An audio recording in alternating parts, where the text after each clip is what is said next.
रामराम मंडळी, गावगाड्याच्या गोष्टींचा आजचा 78वा भाग. आणि आजच्या भागात आपण गेले 2-3 भाग जे जलनीतीवर बोलतोय, तर त्या जलनीतीवरचा आजचा हा शेवटचा भाग मी आपल्या पुढे सादर करणार आहे. जलनीतीतील काही तरतुदींवरती मी तुमच्याशी बोलणार आहे. त्याकडे जाण्यापूर्वी महाराष्ट्र राज्यात काही कायदे पास झालेले आहेत.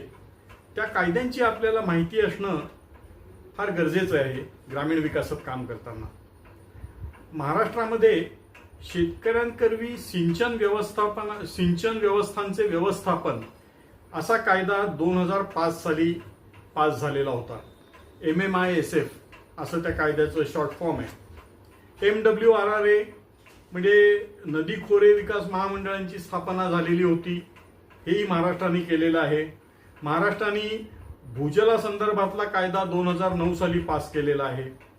आणि त्याशिवाय महाराष्ट्राने chief auditor water and irrigation अशा पद्धतीनं एक नवीन पोस्ट निर्माण केलेली आहे, ज्यांनी पाण्याचं नित्य नियमाने माहिती घेणं, माहिती साठवणं, नीट चाललेलं आहे की नाही पाहणं, अशा पद्धतीचं काम करणं अपेक्षित आहे. या जलनीतीमध्ये जे फोकस ठेवलेलं आहे त्या अनेक बाबी त्यांनी सांगितलेल्या आहेत, पण त्यातल्या 2-3 महत्वाच्या बाबी म्हणजे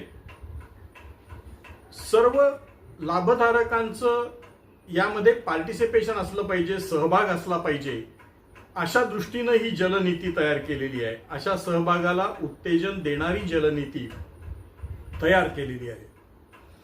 पाण्याच्या वापराची एफिशियन्सी वाढावी हा या सर्व नीती तयार करतानाचा एक सार्वकालिक उद्दिष्ट ठेवलेलं आहे.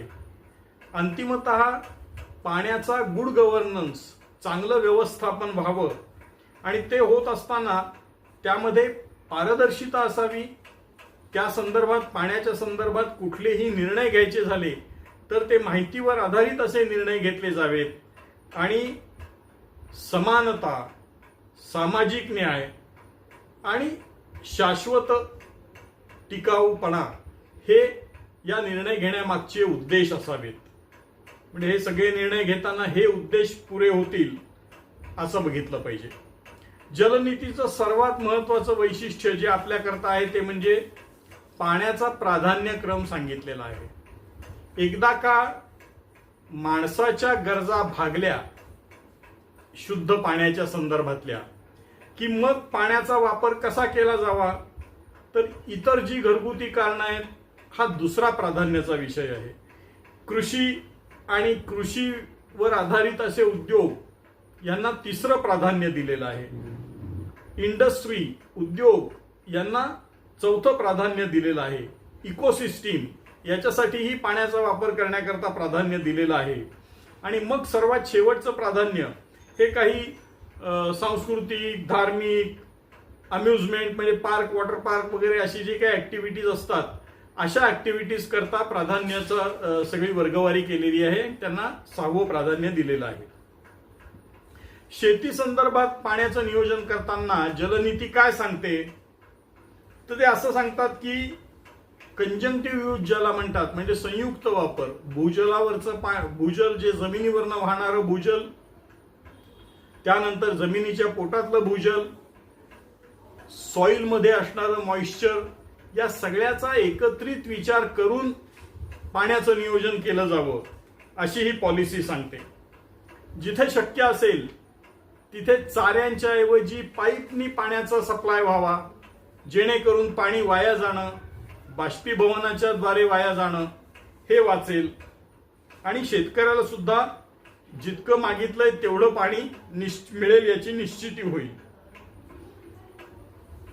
पाण्याचे जे स्रोत आहेत आणि पाणी वाहून नेण्याची जी व्यवस्था आहे, चाऱ्या असतील, पाईप वॉटर असेल, कशी असेल, या सगळ्यांच्या व्यवस्थापन आणि मेंटेनन्स हा नीट झाला पाहिजे, हे या नीतीचं उद्दिष्ट आहे. ज्या जुन्या पाण्याच्या स्कीम्स असतील, सिंचनाच्या स्कीम्स असतील, त्यांचं नूतनीकरण करण्यावर भर द्यावा असं ही नीती सांगते. आणि या सगळ्या पाण्याचा वापर करताना मी मागच्या व्हिडिओमध्येही सांगितलं की पाण्याच्या प्रत्येक थेंबागणिक मिळणारं जे पीक आहे त्या पिकामध्ये वाढ व्हावी, पिकांच्या रचनेमध्ये बदल व्हावेत, वेगवेगळी पिकं घेतली जावीत, अशा पद्धतीनं पाण्याचं व्यवस्थापन केलं जावं. त्यानंतर पाण्याची जी मागणी असते तिचंही व्यवस्थापन करावं असं ही नीती सुचवते.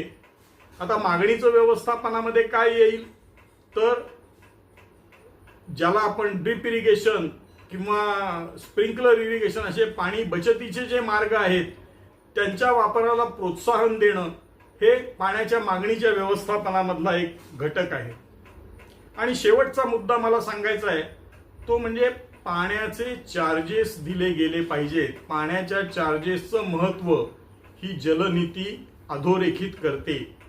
पाणी त्याला काहीतरी पाणीपट्टी आकारली पाहिजे आणि ती पाणीपट्टी आकारल्यामुळे पाण्याचा पर्याप्त आणि एफिशियंट वापर होईल, ऑप्टिमम एफिशियंट अशा पद्धतीचा वापर होईल याची खातरजमा पाणीपट्टीद्वारे होईल असा जलनीतीकारांना विश्वास आहे. जलनीतीवरती गेले काही दिवस आपण जलनीतीची ओळख करून घेतली. जलनीतीमध्ये इतरही अनेक मुद्दे आहेत. इंडस्ट्रीयल पाणी जे वापरायचं त्याच्याबाबतची धोरणं काय असावीत, शहरात जे पाणी वापरायचं त्याच्याबाबतची धोरणं काय असावीत, असा एक विस्तृत असा पट त्या जलनीतीमध्ये मांडलेला आहे. आपण ग्रामीण भागाच्या दृष्टीने ज्या काही तरतुदी होत्या त्यांचा गेले 2-3 भागांमध्ये विचार केलेला आहे. आपल्याला हा व्हिडिओ आवडला असेल तर लाईक करा, शेअर करा, सबस्क्राईब करा.